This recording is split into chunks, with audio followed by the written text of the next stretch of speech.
हा कोरोनावर मी लिहिलेला शेवटचा लेख मार्च 2021 मध्ये. आता या मार्चमध्ये 2021 मध्ये हा कोरोना 1 वर्षाचा झाला. कारण त्याचा जन्म होऊन 1 वर्ष झालंच की.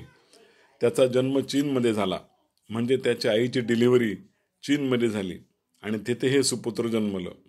जन्मलेल्या लेकराला साधारण 1.5-2 वर्षानंतर हळूहळू चालता येतं, हो की नाही? पण हे लेकरू जन्मतच फार चपळ होतं.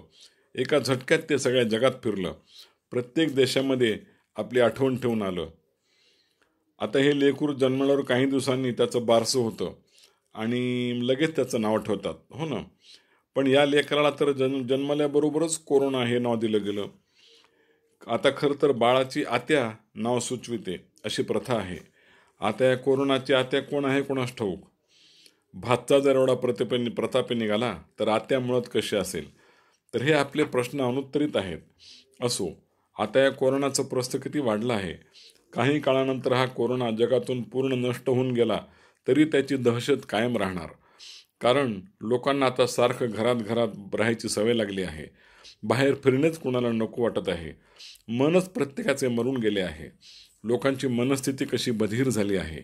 असं वाटतं की खूप दीर्घकाळ याची धास्ती राहणार.